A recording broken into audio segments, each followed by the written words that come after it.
Namaskar and welcome to Raksha Sutra, a podcast presented by Directorate of Public Relations, Ministry of Defense, the platform where we bring stories of India's strength, courage, and the people who shape our nation's defense narrative. Today, we are talking about an institution that is rightly called as the cradle of leadership. But why so? I will let you know in a while. दोस्तों, today we are talking about National Cadet Corps, aka NCC. Established in 1948, the NCC has grown into the world's largest uniformed youth organization. तो एक बहुत बड़ी विरासत है NCC जो आज भी युवाओं को प्रेरित कर रही है। और सबसे ज़रूरी बात यह है कि आर्मी, नेवी और एयरफोर्स विंग्स के साथ एनसीसी सिर्फ मिलिट्री ट्रेनिंग ही नहीं देती बल्कि लाखों युवाओं में डिसिप्लिन, देशभक्ति और लीडरशिप की भावना भी जगाती है ताकि वे जिम्मेदार नागरिक बन सकें और समाज में पॉजिटिव बदलाव ला सकें। From social service to disaster relief, from environmental campaigns to modern training in drones and digital tools. Trust me, the NCC has constantly evolved. And without any doubt, we can say that a new chapter of NCC has evolved with time under the able leadership of Director General NCC, Lieutenant General Gurbirpal Singh sir. After completing 4 years as Director General of NCC, sir is retiring today. So let us talk to him and explore more about NCC together. पर उससे पहले मैं चाहूँगी कि मैं आपको उनकी इलिस्ट्रियस journey के बारे में बताऊँ। Lieutenant general Gurbirpal Singh sir जो आज हमारे साथ मौजूद हैं, आपने 27 सितंबर 2021 को राष्ट्रीय कैडेट कोर यानी एनसीसी के 34वें महानिदेशक के रूप में पदभार संभाला।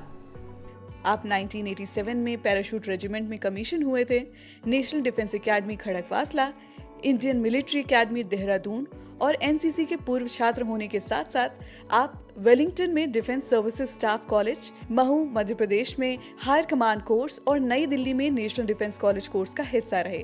बात करें आपके वर्सेटाइल डिप्लॉयमेंट्स की तो आप नागालैंड और सियाचिन ग्लेशियर में काउंटर इंसर्जेंसी इन्वायरमेंट्स में कंपनी कमांडर रह चुके हैं। आप कश्मीर में वैली सेक्टर के गहन आतंकवादी विरोधी माहौल में और लेबनान में यूनाइटेड नेशंस इंटरिम फोर्स में एक स्पेशल फोर्सेस बटालियन की कमान संभाल चुके हैं। आपने नियंत्रण रेखा पर माउंटेन ब्रिगेड और इन्फेंट्री डिवीजन की भी कमान संभाली है। इंडियन आर्मी में लगभग 4 दशकों तक कार्यरत lieutenant general Gurbirpal Singh sir ने जनरल ऑफिसर सेक्टर मुख्यालय राष्ट्रीय राइफल्स में जनरल स्टाफ ऑफिसर्स ऑपरेशंस के पद पर भी काम किया है। आप मिलिट्री ऑपरेशन डायरेक्टरेट और हेडक्वार्टर्स इंटीग्रेटेड डिफेंस स्टाफ दोनों में रहने के साथ ही कमांडो स्कूल और भारतीय सैन्य प्रशिक्षण टीम में प्रशिक्षक भी रह चुके हैं।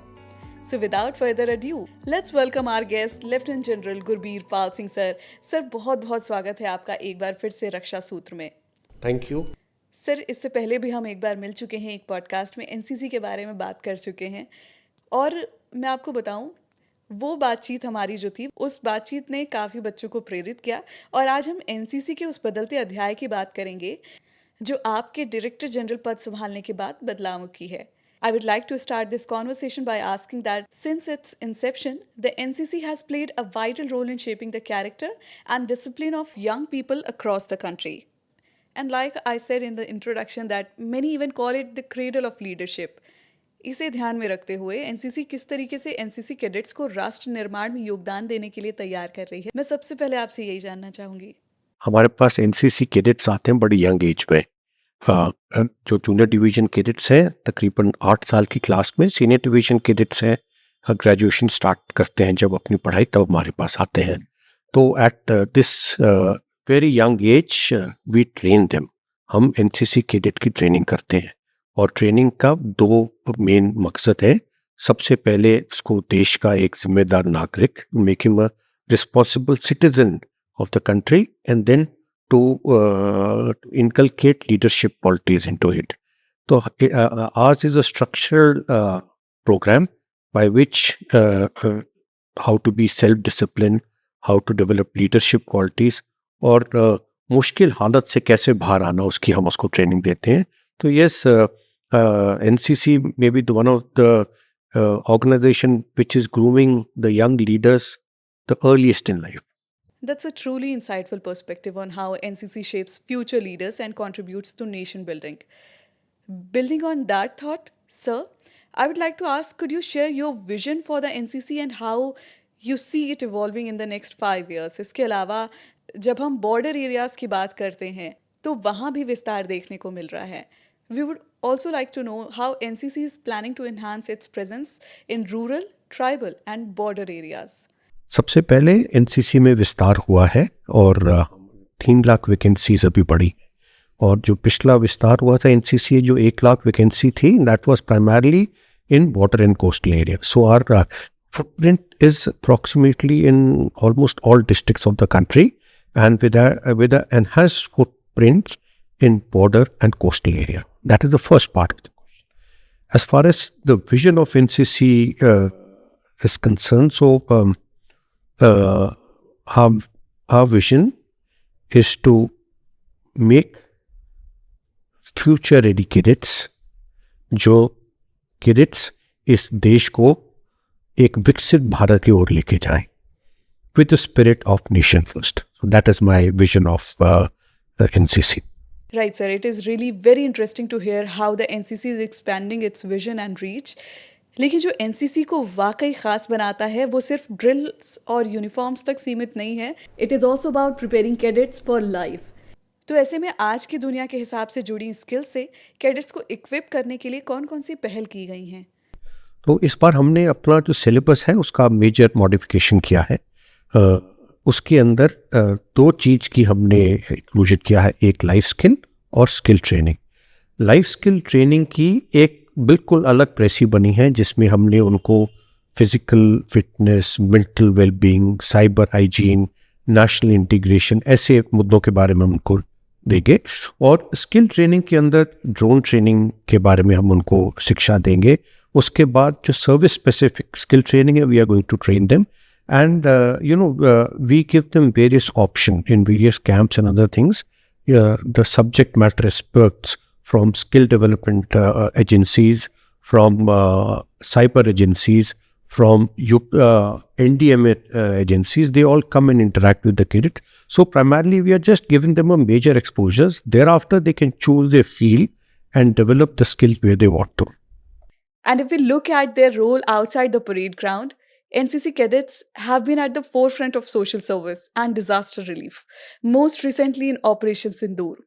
एनसीसी के सिलेबस में सिविक एंगेजमेंट को कितना इंपॉर्टेंस दिया जाता है सर, और ये कैडेट्स के विकास के लिए कैसे मदद करती है?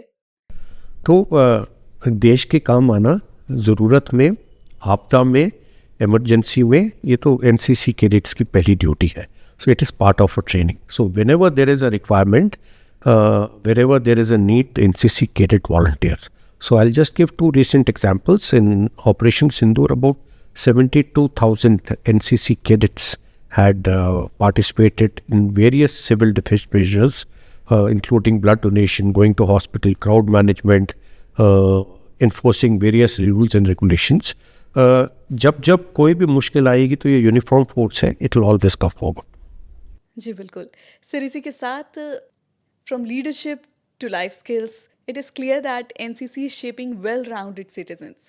But what really stands out is how cadets are stepping out and becoming change makers on ground. चाहे वो एक पेड़ माँ के नाम मुहिम हो, पुनीत सागर अभियान हो, नशा मुक्त भारत, स्वच्छ भारत या फिर अंतर्राष्ट्रीय योग दिवस, ये सभी कदम सकारात्मक बदलाव ला रहे हैं. आप इन युवा कैडेट्स को समाज में सच्चे बदलाव के एम्बेसडर्स के रूप में कैसे विकसित होते देख रहे हैं? एक्चुअली जो ये कैडेट काम करते हैं, it is they are part of the society, they are so active on the social media, और वो उस एज ग्रुप के हैं जिसका इन्फ्लुएंस इस समाज पे सबसे ज़्यादा पड़ता है. तो जितनी भी सरकार की स्कीम्स है, अभियान है, स्टार्टिंग उसके अंदर ये कैडेट्स बढ़ चढ़ कर हिस्सा लेते हैं. And it is a part of our curriculum. श्रमदान, जिसके अंदर ही is it is his duty to give back to the community. और जबकि हमारा मेन मकसद है to make him as a responsible citizen, these activities are very much part of it. Definitely, sir. And we can clearly see that this 75-year-old uniformed organization is bringing the change. Sir, we have spoken about cadets as leaders, life skill learners, and ambassadors of change. But there's another exciting dimension of the NCC that always sparks curiosity. It's the adventure side. Regular training के अलावा trekking से लेकर selling और mountaineering expeditions तक NCC cadets की adventure activities की list काफ़ी बड़ी है। हमारे लिसनर्स को बताएं कि एनसीसी किन किन एडवेंचर एक्टिविटीज़ पर ध्यान दे रहा है और ये एक्टिविटीज़ कैडेट्स के लिए कैसे फ़ायदेमंद है। हमने कैडेट से फीडबैक लिया था कि वो किस प्रकार की एक्टिविटीज़ और करना चाहते हैं and which kind of activities actually prepares them more for the future. So one of the feedback was they wanted more adventure and especially adventures जिसके अंदर ज़्यादा से ज़्यादा कैडेट इन्वॉल्व है. तो we have gone in for about 500% increase in adventure activities and our adventure activities, our team just was successful in submitting Mount Everest, both boys and girls team. So we give them exposure to various adventure activities starting from para jumping, sailing, scuba diving, trekking, expeditions, runs and जो हमने अपना ये नया syllabus बना है उसके अंदर भी हमने एक फिजिकल फिटनेस का parameters boys girls junior division और सीनियर डिवीजन का लीड डाउन किया है. Although we will not test them for that parameters, but we expect NCC cadets to achieve these standards on their own. Right, sir. And when we talk about preparing youth for the future, one thing that instantly comes to mind is technology. NCC 2 is not staying behind, it's moving with the time. Could you please tell our listeners how digital tools, simulators, and e-learning are being used into the training? How the updated syllabus is shaping cadets for tomorrow's challenges? और सबसे interesting सवाल कि drone training कैसे दी जा रही है? So सबसे पहले सिमुलेटर ट्रेनिंग हमने फायरिंग सिमुलेटर्स, फ्लाइंग सिमुलेटर्स और रोइंग सिमुलेटर्स ये हमने एनसीसी के अंदर इंट्रोड्यूस किए हैं which will enhance the training this thing. Secondly, हमारा जितना भी enrollment module है, cadets की जितना training material है, that is all available to them online. इनका जो A, B और C certificate है वो भी हमने we have tried to make it objective type and so that we can actually conduct the exam in a better manner. Apart from that, drone training के अंदर we have taken a very big steps. We are in the process of establishing RPTOs so that we can have a licensed drone trainings. उसके बाद हमने drone training schools establish किए हैं and इसके अंदर हम ना only इनको drone flying के बारे में सिखाएंगे but it also involve how to make a drone, how to repair a drone, how to program the drone. And in our various camps which are to be conducted now, we are going to have competitions. Ji, one more aspect which I would like to talk about is seeing the rising strength of girl cadets in NCC. As we are aware that this year, an astounding 917 girls took part in the Republic Day camp, the highest ever in the history of NCC. That alone speaks volume. So tell our listeners, how is NCC promoting inclusivity and leveling the playing field to offer equal opportunities for its increasing number of girl cadets? तो as far as girls cadet is concerned, अभी हम बराबरी के स्थान पे पहुंच गए हैं. Girls cadets are approximately 40% sorry and they are equal part of each and every activities. हमारी जो भी एक्टिविटीज़ ट्रेनिंग एक्टिविटीज़ होती हैं उसमें गर्ल्स और बॉयज़ आर बराबरी का हिस्सेदार भागदार और अलग अलग एक्टिविटी अभी नहीं होती है. तो it's a equal playing field. Come perform and move ahead. Right, sir. So you have led from the front, not just as a Fauji, but as someone who has walked the path of cadet yourself. Could you share with our listeners what has been your most memorable experience interacting with the cadets? क्या ऐसा कोई पल था जो आपके लिए बहुत special रहा हो इस टेन्योर में? तो कैडेट्स के साथ जब भी आप इंटरैक्ट करते हो तो it is the most memorable. So actually memorable activities is jumping with the cadets, then doing trekking with the cadets. I did sailing in Srinagar with one of the cadets in Dal Lake, then rowing with the cadets, then diving with the ANO. What else? Having food together with the cadets. Being part of all the activities. So that being part of all the training activities actually are the most memorable event. Thank you for sharing your experience. In light of your illustrious career, what guiding principles from your experiences do you bring to inspire and shape the cadets under your leadership today? आप उन NCC cadets को क्या संदेश देना चाहेंगे जो आपको एक गाइडिंग फोर्स के रूप में देखते हैं? साथ ही आप विकसित भारत 2047 की ये जो यात्रा है उसमें आप एनसीसी की क्या भूमिका देखते हैं? इस देश को विकसित भारत की तरफ लेके जाने के लिए यूथ का जो भागीदारी होगी वो सबसे अहम रहेगी। Discipline youth, empowered youth, skilled youth, youth जिसमें देश भावना कूट कूट के भरी है, यूथ जो समाज के प्रति अपनी जिम्मेवारी समझता है, ये बहुत ज़रूरी होगा जो हमारे देश को विकसित भारत की तरफ लेके जाए। As far as the message for young cadets are concerned is, रक्षा सूत्र पॉडकास्ट के माध्यम से मैं कैडेट्स को ये संदेश देना चाहता हूँ, don't give up, don't be afraid of Fehling. कभी भी फेलियर से डरना नहीं है, और ये नहीं होना चाहिए कि नीचे गिरने के डर से हम भागे नहीं। तो you are capable, you have all the qualities, you'll be successful, just don't give up।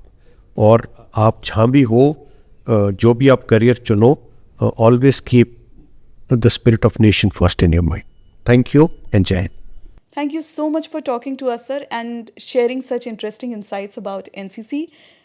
And also, I would like to say that all the very best for your second innings as you are retiring today.